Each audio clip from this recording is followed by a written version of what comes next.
Are you going to teach us how to squirt? Quote of the year was like, talk to me nicely. And that meant even talking to myself nicely. I was getting some. I was getting some. Thing that I want to do with this podcast is share the lights of stories that we may not think about. Hello, hello, hello. Hi, gorgeous. How are you? I'm splendid. How are you? I am doing great. Currently in Vietnam, in Hanoi specifically. And where are you today? I am currently in Medellin, Colombia. So, first, I want to say thank you for agreeing to be on the Whitney DeGale podcast and talk about all things pleasure today. Yes, thank you for having me. I'm honored. Of course. So, let's hop right in. Tell me, who is Brianna Thomas, the pleasure educator? You see how it rolls off the tongue, the. All right. Well, in that, how would I describe myself? That's like an open-ended question. I am Brianna Thomas, the pleasure educator, and I'm on a mission to change how people view pleasure. When we often think of pleasure, we only think of sex, and I feel like we are limiting ourselves to the abundance and the love that we can receive and what we can experience if we were to go against the grain and define pleasure for ourselves. And so, walk us through the journey of how did we get from baby Brianna to now Brianna, the pleasure educator, but specifically focusing on the main pivotal moments that allowed you to get to where you are. Ooh, okay. Key things. So, born and raised in Boston, and yes, by default, I am a Boston fan of everything. Um, Mm, I don't watch sports anymore, but I must say that to, okay, to you got to begin. stake your claim. You got to keep your Boston card. Yes, thank you, thank you. Shortly after high school, I went to college in New York, and after college, I moved to Texas and I started teaching. And I taught for Texas. I taught in Texas for a few years. I taught world history, Avid, too many things, but mostly language and literature. And then Okay. I decided to move to Dubai. And I feel like that came from the fact that one, I was just completely over America. We got to backtrack to Mm, another pivotal point in high school. I went to Japan with the Boys and Girls Club. And that opened okay. my eyes to what it meant to be a Black woman outside of America. And that's what I wanted. So I felt like there have been many years that I was chasing that dream, and I decided to go for it by moving to Dubai. Okay. While in Dubai, I was teaching. I loved it. I was able to travel more. I was safe. I was just the it girl. Like, wow. Yes. Until I realized that wasn't me. In Dubai, I Mm, went through a lot of hardships that I had to deal with, one of which I lost family members. And that caused me to spiral and to start using alcohol like it was my best friend. And then so I decided it would be best for me to leave Dubai. So I quit my job, oddly enough, and I moved to, okay. look, Black families all around the world. If Yes. you Black mom, Yes. you probably know how that went. Yeah, we're still recovering from. So Ooh. I decided to move to Thailand, and Okay. there I was like, what do I want to do? Like, I don't know who I am anymore. It was Mm, I planned everything out up until this point. So what are we? And I didn't see myself outside of Miss T or Miss Thomas because that was 2 weeks after graduation. I was in the classroom already in professional development. So I realized that I didn't have time to really love on me and like get to know me. So yeah. while I was in Thailand, I had a blast. One, because that fun thing happened that shut the world down, which kind of forced, I think, all of us to go within. And Yeah.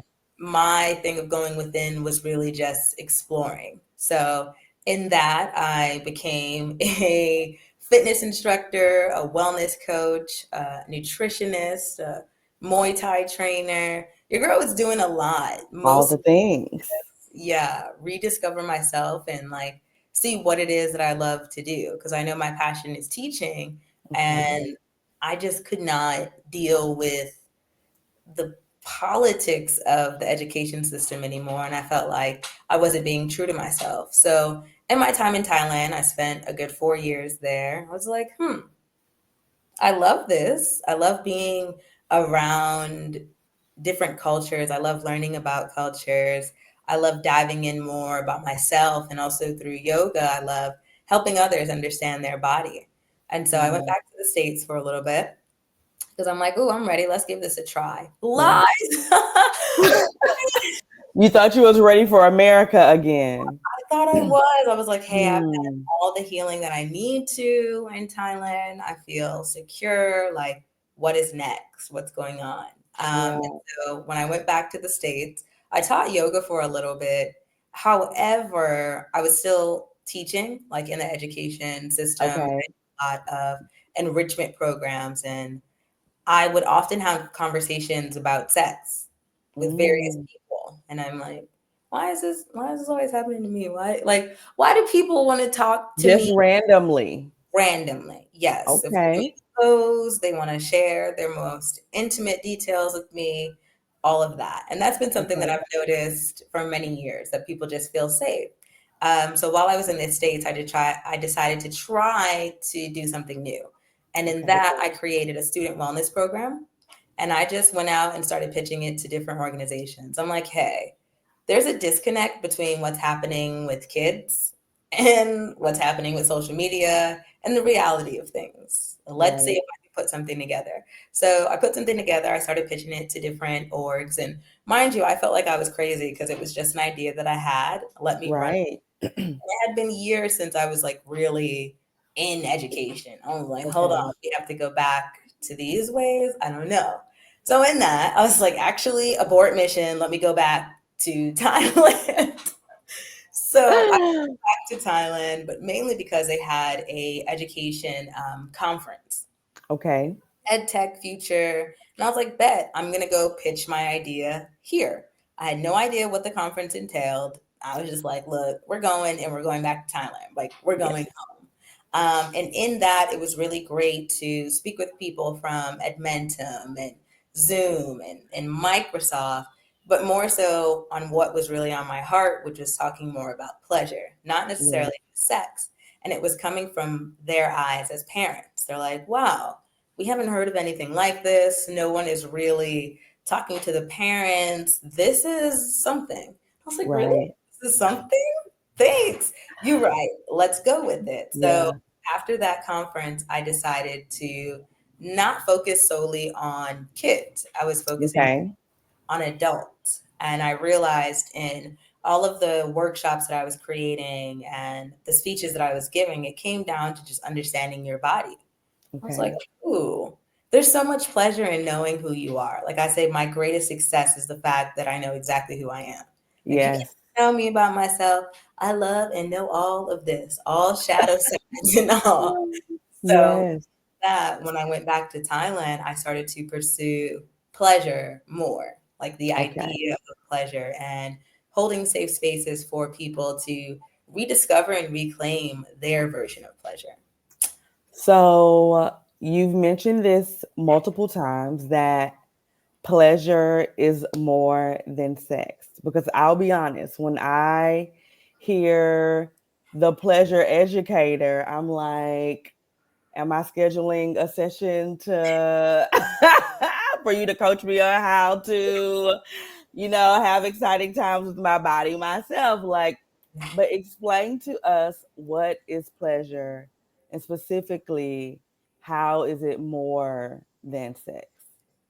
Ooh, wee. Well, if we look, I feel like the definition of pleasure is just anything you find joy and excitement in.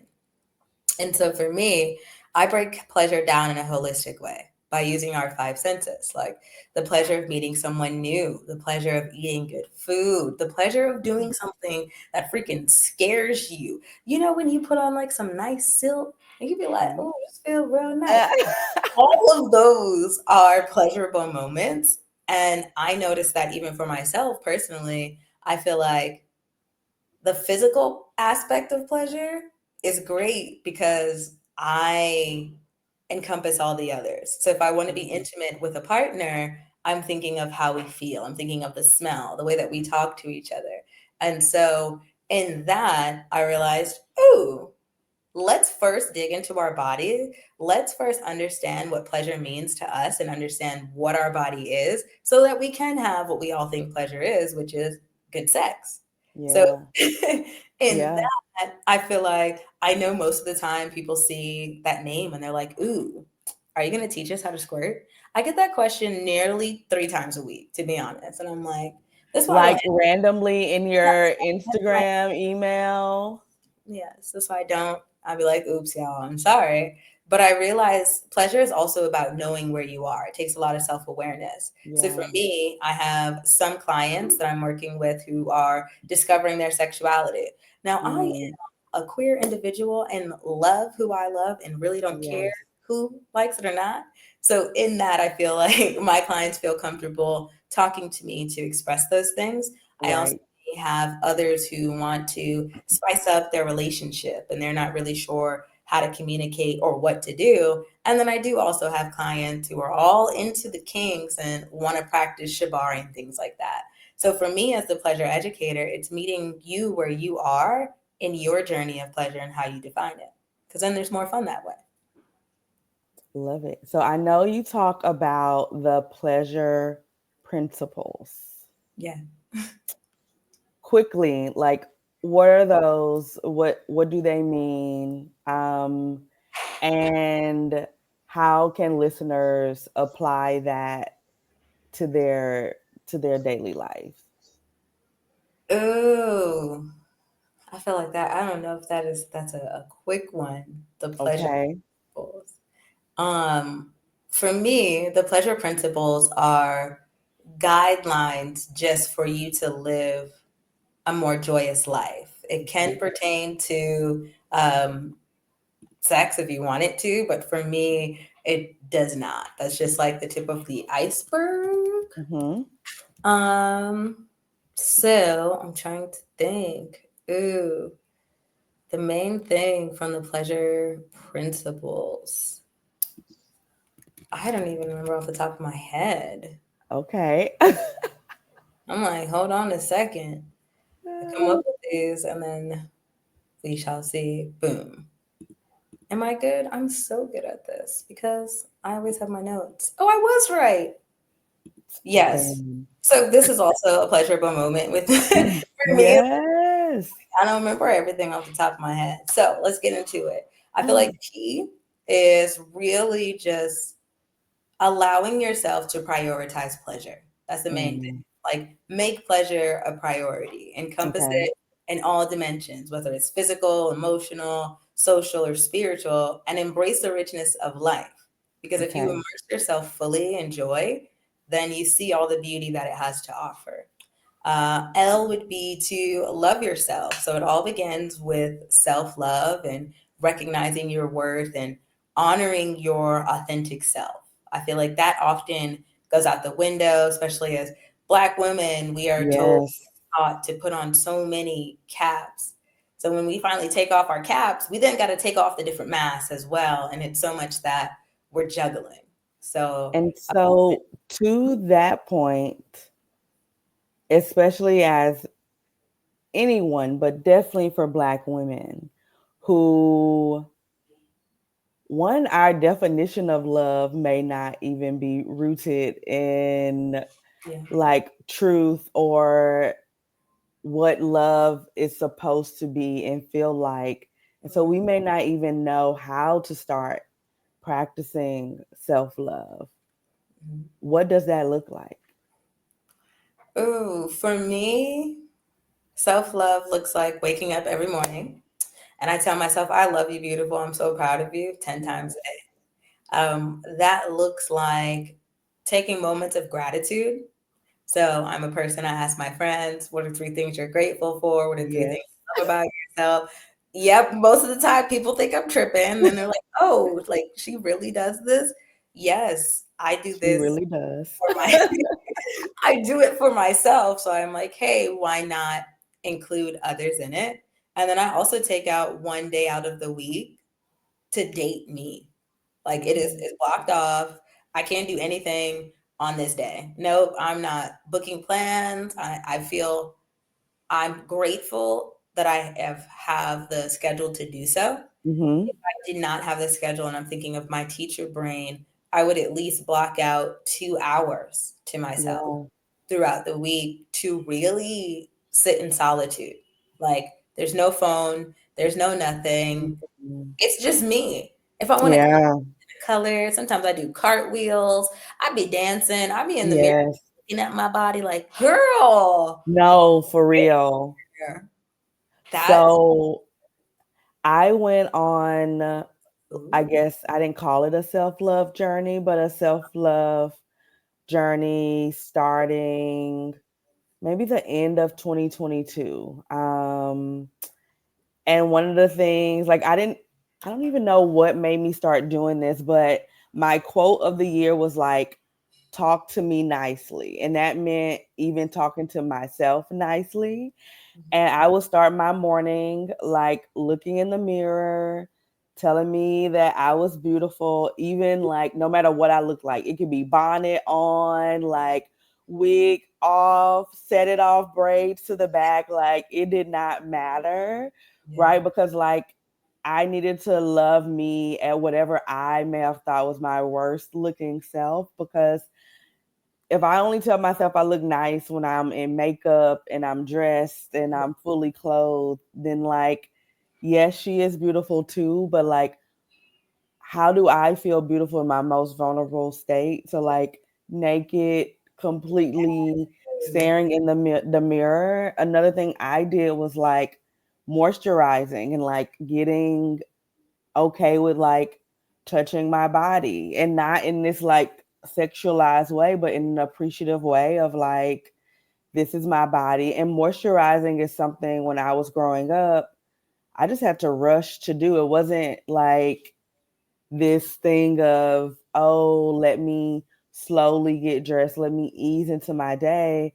And I think as Black women, we struggle with ease, we struggle with slowness, we struggle with putting ourselves first. And it was something that maybe added a 15 to 30 minutes to my routine, but it changed a lot. And so I think that like self-love really is something that we need to talk more about. And I'll tell you all, when I met Brianna in Medellin at a friend's birthday, one morning she woke up and she made it was at least 17 people, maybe 15 to 17 people at this birthday, and she made everyone go around and tell what they were grateful for. And it's something that I remember to this day, and I try to incorporate not daily, but I do because it gets you back to a state of gratefulness, no matter what your surroundings can be like in the moment. And you can find, I remember she was like, I'm grateful for watermelon. And I was like, but it was a reminder of it doesn't have to be a grand thing, right? Like, it could be something as simple as like, I am grateful for breathing because if I have life in my body, I know my purpose isn't over. And so like, right, because sometimes you're just in a rut and like you may not even be able to figure out what but you know you ate today and like I can be grateful for that. And I think it does something to the brain to reframe your day. And so in that conversation, we also talked a lot about daily routines. I know you say you start with being grateful, and what are some other things that you do to incorporate in your daily routine? And before we even answer that, Why is having a daily routine important? Ooh, these are good questions. I had to laugh because I remember when you asked me this in person, you were like, you and your 50,000 things that you do. No, it was like she named 99 things and I said that for the day, this was the morning routine. The Yes, morning. because okay, for me, having a morning routine is so important because it sets you up for your day. And I think of often in the past when I was a teacher, we're constantly on. A lot of us Yes. Black women, we're just on. As soon as we wake up, it's go. And I didn't take time for myself. So I'm just able to get swept up in everybody else's stuff or drop the ball here and there because I didn't get my mind together. Like I wasn't Yeah. together before I was interacting with people. Uh, and so now, looking at my morning routine, I do wake up at 5. Hmm. Because She be up with the birds chirping, y'all. I love when it's silent and the world is still because not there's not too much movement. And if you live Mhm. in Medellin, you know they barely go to sleep. Anyways, there's a fiesta all the time. Even the birds be loud at 5 o'clock in the morning, but still, it's just the birds. Yes, so it's just that, and I wake up, drink a glass of water because you have to hydrate your body. I believe Okay. that when we sleep, our subconscious is still going. So Mm, let's wake the body up in a good way. Water, I may have some tea. I will meditate for 20 minutes. That could be okay. guided or just sitting in my bed looking around just for 20 minutes, not moving, not saying anything. I do my mirror work. So I have affirmations that I say. I do like a good 2-minute dance. Like we are going to dance Yes. to dance. I've been doing the put my song on shuffle. Sometimes it's great. Sometimes I should not be playing this at 5 a.m. because I was getting some head blasted loud. I was really blasting it. I was getting some.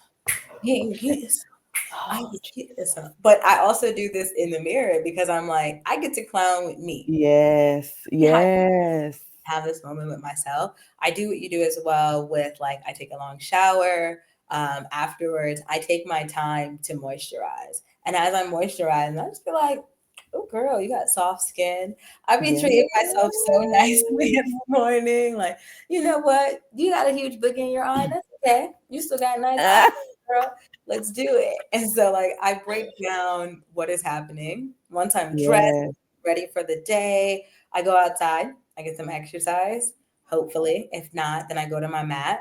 And after that, I try to journal for 15 minutes. And this is all before I interact with people. It's like I have to get these things done before I interact so that I checked in with myself and I'm starting my day on a good day. So no one can come to me with any madness because I Yes. dated, I might have masturbated. That was normally in my morning Yes. routine. I'd be like, That's what look, she told me when we first I met. I did. said, I okay. And then she told me she was hiking mountains, and I said, that wasn't me. ah! I was running. I would be running. I do run at least 3 miles a day, but that doesn't have to be in the morning. It When just you has. told me you was in Thailand, you said, yeah, I would just go walk into the mountains. I would. Well, different countries, different routine. I had to change it. I would. I would get on my bike and I would head up to Doi Suthep, anywhere close because I lived in Mhm. Chiang Mai, and I would just spend time in nature. Like to me, having that moment of solitude with myself and not making it a negotiable definitely Yes. helps me because even my phone being on do not disturb. Most of the time, people can't contact me until noon because Mm. I need the morning. I need to make sure that I'm set for work. Whatever I have to do for work needs to get done. I do not do the doom scrolling. Yeah. Unfollowed a lot of people because I'm like, dang, your life looks so cool. I just want to stay here and scroll. Let me not. Let me make Yes. more of an effort to be someone's friend. Let me get off this. Yes. So one thing I do before I like start my work day would be 3 things I'm gonna accomplish today. It could be Okay. anything. Sometimes it So, oh, make someone smile. It might be hug a friend, or it might be nice. yes, Those are the three. be nice.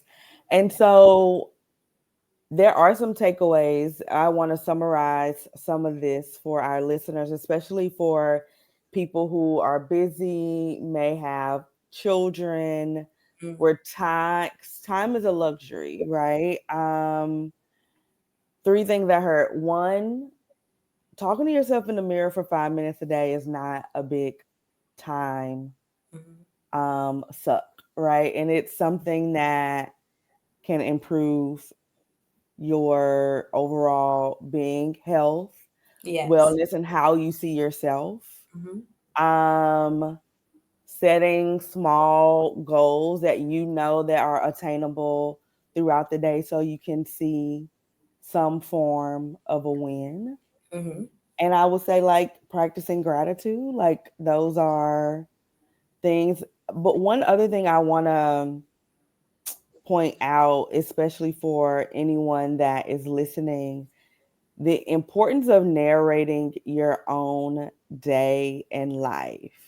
Mm-hmm. I think one thing that I've learned from traveling this full year, one, you can quickly take things for granted and miss it's not even about the grandness of it, but miss the significance and the importance of why you're here, what you're doing, and you can minimize it, right? Mm-hmm. And when you minimize things, no matter how big or small they may be in society's terms, you don't get to see the full joy of life and what you're doing, or even just the joy for that moment in time or for the day. And so one thing I've tried to start doing, and not the best at it, but I call it like romanticizing my day, right? Of like, I am the star of my movie, Yes. and I get to narrate this in whatever way I want this story to be told. Mm-hmm. And we own this. And honestly, I don't often give white men credit, but we're going to give white men credit today, um, because they can make things so small so big.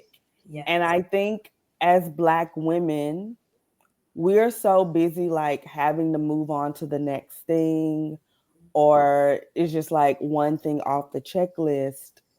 We don't take time to appreciate like I've heard people, it could be something like, I turned in my homework. For me, it's like I turned in my homework, right? Yeah. For these white men, right, it's like I spent 3 hours crafting this masterful document, and I then use Chat GPT and consulted with. It's like they tell the story so different, and Yes. it seems way more. And sometimes, like to your point on doom scrolling, we can be doing those same things too, but someone took the time to narrate Mm-hmm. and craft their story in a way that was enjoyable for you to consume. And you can do that for yourself, no matter if you put it on social media or not. Just, I woke up and I went for a stroll. I enjoyed the breeze. I sat down, I had a coffee. That is different than I went picked up my coffee and I went to work, right? Yes. Tell And your I love. think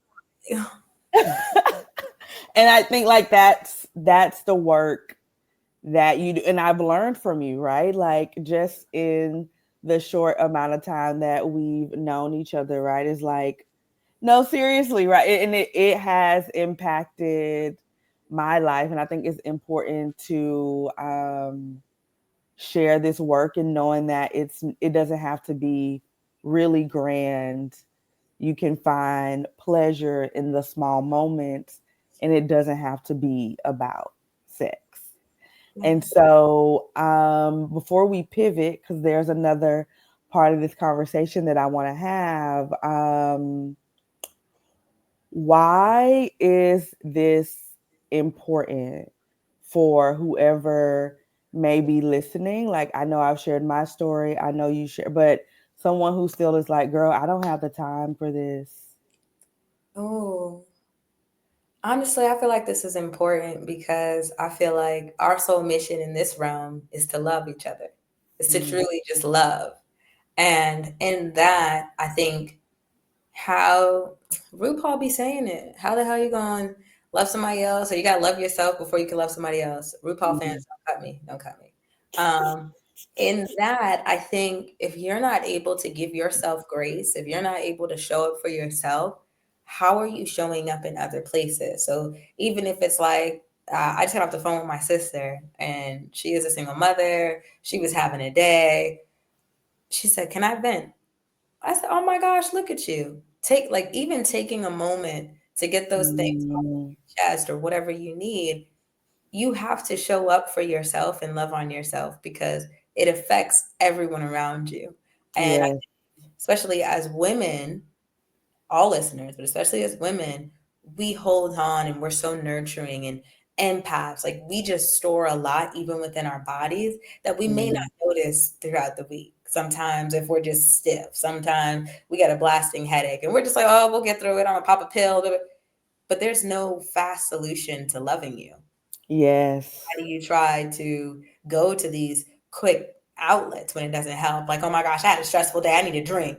I mean, if that's what you want to do, hey, right.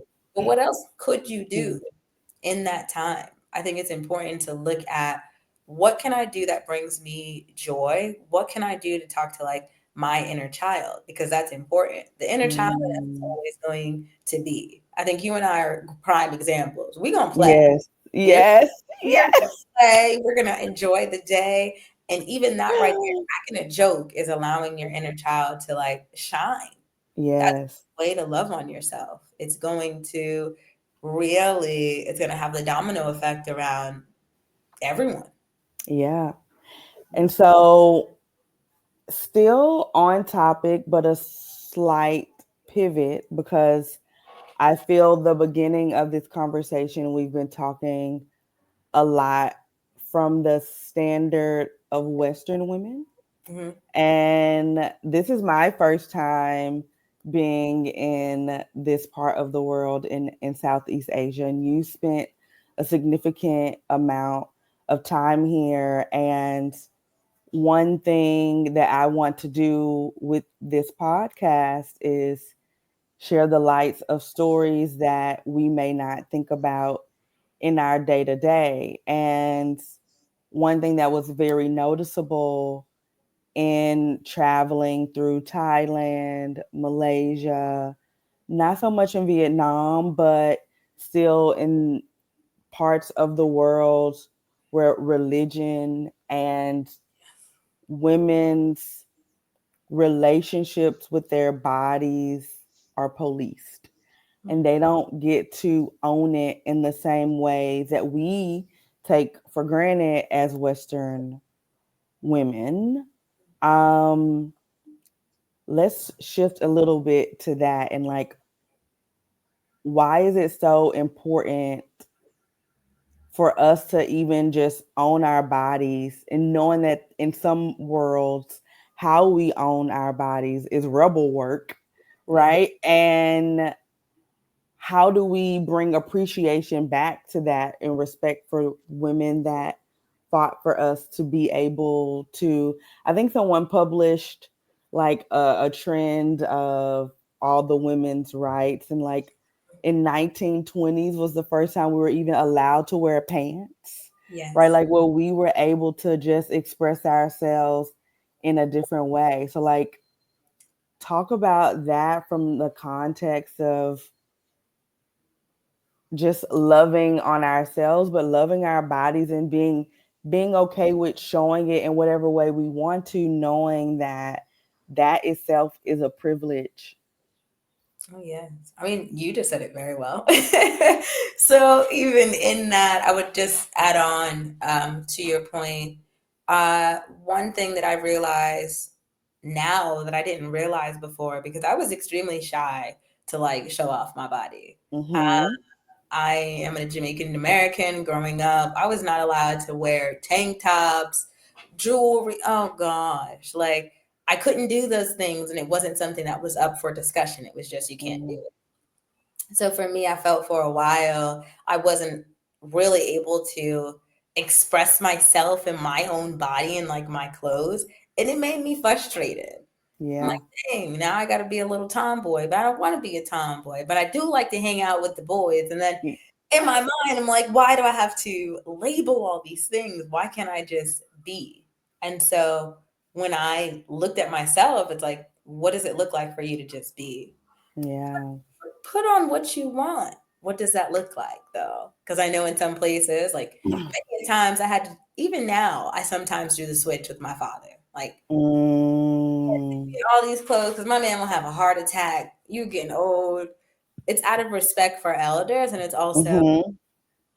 I know that my body is mine, and in knowing that, I feel so honored to the fact that I don't have to worry about a husband. I don't have to worry about a lot of things that women are facing.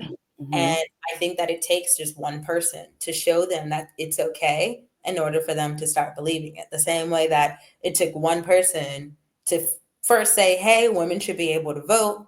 And people Yes. were like, actually, no, you're stupid. You're crazy. We should kill you. And then you had like the small few who were like, hey, I support you. It really just Yes. takes one person, regardless of where you are from, to really ignite that change. So if you're that one Yes. person that I remember my friends in high school, we used to get together for a sleepover. We were doing the music video, we were tying our t-shirts, we was in Yeah. there with Sierra and stuff, but that was it. It was like we created that space for us to be free because we knew we had to limit ourselves, unfortunately.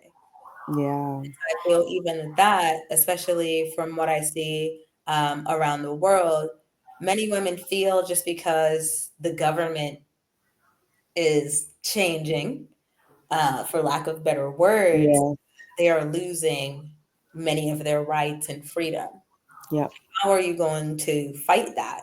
Would be my question. Like at your safety, how comfortable do you feel? Is that wearing a t-shirt? Is that Yeah. telling your friends that they're all beautiful? And no, it doesn't mean that you are interested in them. It's just you're a beautiful being. Like I acknowledge that. You look good in that dress. That dress looks good on you. Like really, I think empowering yourself and empowering other women would be vital in our fight, especially in reproductive rights and things of that nature. I think you just said a big one, right? Of the unlearning of what we've been taught as maybe telling another woman she's beautiful or that I love you, and it has nothing to do with I'm interested. And that itself is a journey depending on how you grew up, Yes. where you grew up. If you grew up in environments where people expressed love across, like throughout same genders or even different genders sometimes, because everyone grows up different and there's a lot of trauma that comes attached to um love, pleasure, excitement, happiness. Some people have guilt, or some people feel like if I share too much positive things of what's going on, people are going to try to steal from me. Or what are some things that maybe you had to unlearn to even get to do this work? Oh, Um, just one or two that maybe come to mind. And what was kind of the moment that said like, oh, I need to fix within me first before, or like I not even like within me, I need to unlearn some things to even start to fix me first. mm, that's a good one. Two things that I had to unlearn. So we'll start with the first thing that I had to unlearn was my idea around sex, love, and pleasure Hmm. because they're all different. And for me, I felt like they were the same thing. And Hmm. so it took me a while to be like, well, That's not really it. Like I get what y'all are saying, but I don't know how you can tell me love and sex are the same. Like it's not working at all because Yeah. what about my friends? And so for me, I had to look at the difference between platonic and romantic relationships. Mm-hmm. Um, I felt like physical touch I would only allow in my platonic relationship, whereas, or no, romantic, whereas Yeah. we as humans need touch. It's a scientific fact that we need touch to survive. So why are we only limiting it to the romance part? So I had to Yeah. look at how do I define these things, like the definitions of sex, love, and pleasure and relationships. And then I also had to unlearn my idea of a relationship because I feel like Mm. oftentimes with where I grew up, I didn't have many examples of healthy relationships, not just romantically, but platonically as well. Because I'm like, Yeah. she just did what? And you girl, but your best friend is sleeping with your boyfriend? That is weird. Which one does that fall under? I And think I that's some Boston stuff because down in Louisiana, we fighting, child. You could never. see, but we're fighting, but what does it solve? Like, Fair. I mean, hey, we gonna fight, but it's not gonna do much. So I had to unlearn the fact that I was putting myself in a box based on society's taboos and their Mm. standards. And even with me coming into terms with my own sexuality, there was a lot of negativity from my family, from social Mm-hmm. media, from so many, I would say as a teenager, from the world, pretty much. Right. Uh, and I realized that it's not fair for me to not be true to myself. Who I like is who I like, and I have to own that before I Mm. can start talking about anything else. I truly have to love who I am. So if I want to explore my sexuality, I'm going to love that about me and say, forget society. So in Right. that, it would be these conversations I would have with like my younger self. Like I wish I would have Mm. said this to me and going through unlearning that, like No. physical touch from others. So I think it was first highlighting what it is that I felt was completely wrong. And then also looking at what am I going to do about it for me? Okay. And you said that was the first thing, and the second, Oh, I feel like that was all three. that was all three? Okay. Yeah. Like the first would be defining, yes. And then the second would be looking at how I look at relationships. Those would be Got you. the two major things. I think we often just, depending on how we receive love, that's how we give love. And that could be to the benefit of someone else and to the detriment of ourselves. And I felt like at one point in relationships, I started to see a pattern. Like Mm-hmm. there's no gray. I'm a black and white person. I love you right. Right. It's not like I kind of like you. We're just in or we're not. And I was like, Yeah. that's so extreme, girl. Like, And is so there? I think that's a good place to wrap up with this last question is how do I communicate, especially after you have done the work, you have there's always work to be done, but you're on a clear path of who at least this next iteration of a person and like who you are. Mhm. You have to communicate that out to people, right? Because now you have changed. Sometimes they will see the change. Sometimes they will see it and know how to act accordingly. Mhm. And black families, most times they will see it and will not. Yeah. How can I communicate to people where I am now? How I want to be loved and set clear boundaries once I've determined how to love myself and if people aren't able to love me the way I'm wanting to be loved, especially when it comes to family. Oh, man, we got time for that. Okay. I think for me, it was first listing out my boundaries. Like I wrote my boundaries for myself, as in Mhm. how I'm going to talk to myself, how I'm going to treat my body, what is not allowed. And then I also looked at it as like other people. Mhm. Who can touch me? How can they touch me? In what way can they talk about me? Who can talk about me? And in that, I realized that I honestly cut access to some people Mm. because some people didn't understand or did not want to see the person that I am today. And when I would address the boundaries, like for example, I don't like to sit and drink alcohol. Mm. Before, when I went through a really hard time, I was low key alcoholic. And so Okay. for me, I personally don't want to put myself in that position. So if I'm around people that are drinking, it's fine. But if I'm Right. around family members that want to keep saying, "Hey, no, no, have a drink. What's wrong with you? Da, we're here." It's just a no, and Mm. I remove myself from that area because I don't believe in people taking me out of my character, family or friend. And so in that, that was a boundary that was like the number one boundary I set for myself. Like, Right. these people got me twisted and they know this is crazy. So Like, why would they even try me? why would you even do that? And so, with that being my first boundary, I was like, okay, this might hurt and this might suck, but what does it look like for you? And who are those people that you want to be around?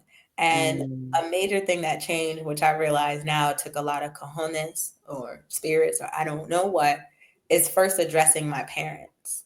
So, Mm. that prime Mm. example would be angry black mom. I think I had a cold sore or something, and she was just like, "Oh, what's on your face? Da, da, da, da. That's disgusting. What you do?" And I immediately just started shedding tears, like, "Mom, what? How could Mm. you? One, I'm your daughter. Two, the lack of knowledge that goes around with these kind of things. Like, Mom, I'm sick. Your child is sick. She's in the Arctic. This is what happens when your body is Right. run down. But what you're not going to do is talk to me like this because it makes me feel like this." Mm.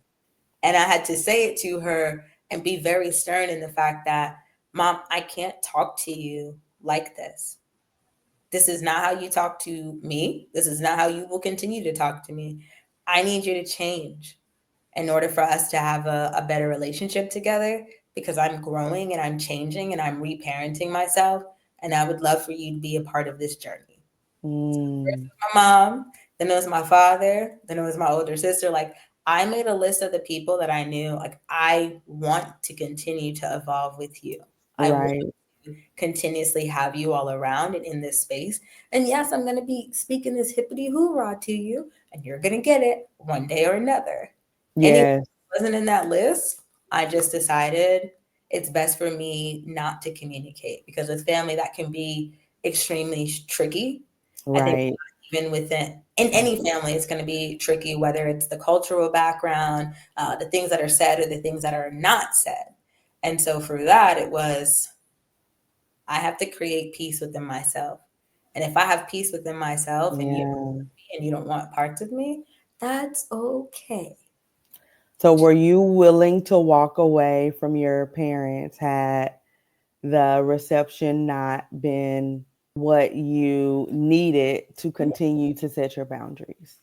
Oh yes, definitely. I actually have done that in the past. One time Mm. when I came out to my father as bisexual and he disowned me. Like he didn't talk to me for a good 2 or something years. And when I look at it now, it's also maybe I didn't talk to him for that amount of Mm. time because his reaction being a Jamaican man was like, this is completely sinful, this is disgusting, blah, blah, blah. Right, right.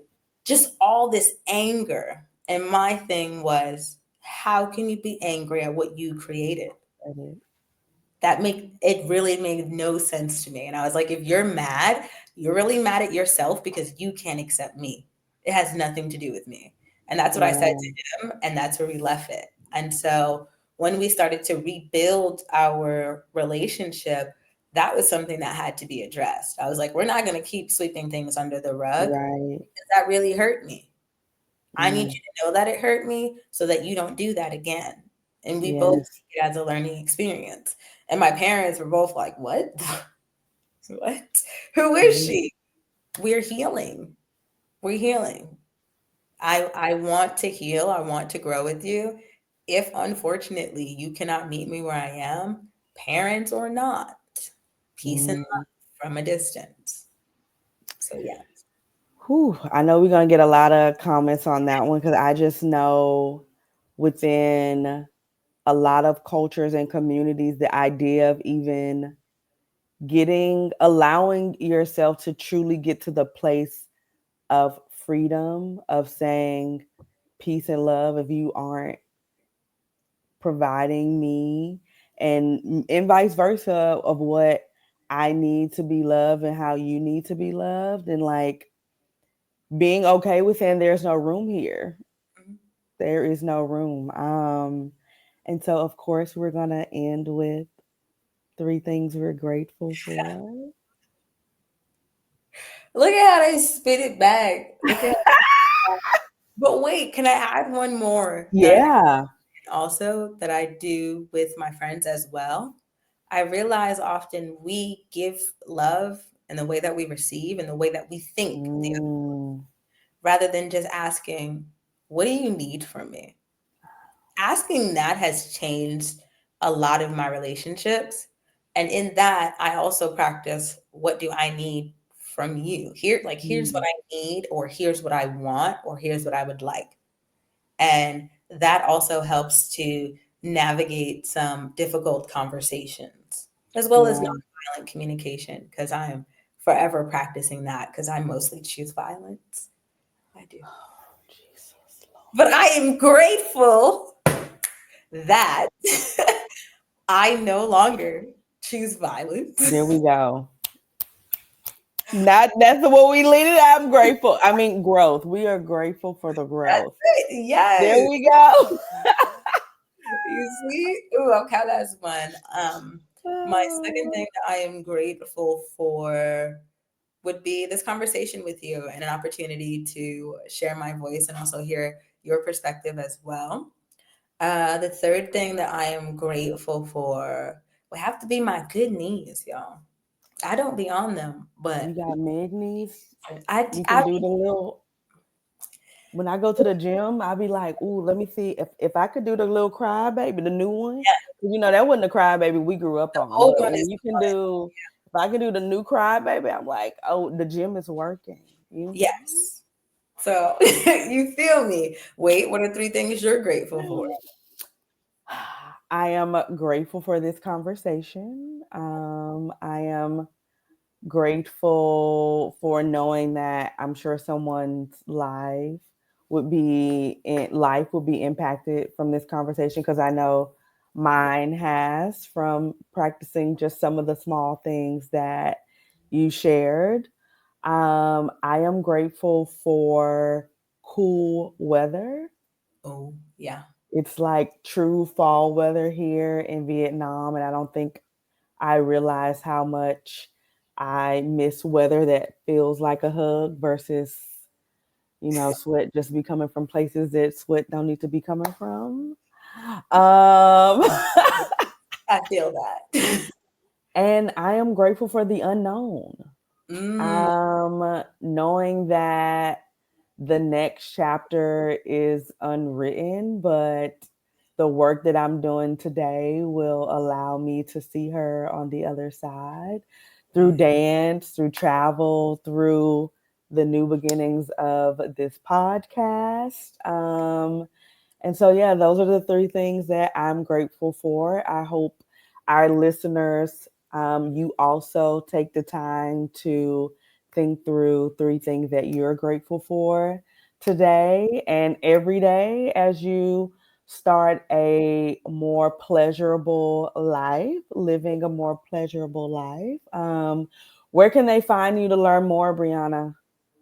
ooh, you can find me on the Instagrams at the THEE Pleasure Educator, where I have lots of lovely tips to help you really reclaim your pleasure and your power. So go check me out. Awesome. Thank you, thank you, thank you so much. Look, Kapuna now we like "Kakunka." I don't even know the word. I just be making up stuff. ka. It's okay. You're in Vietnam. What do they say there? Thank you.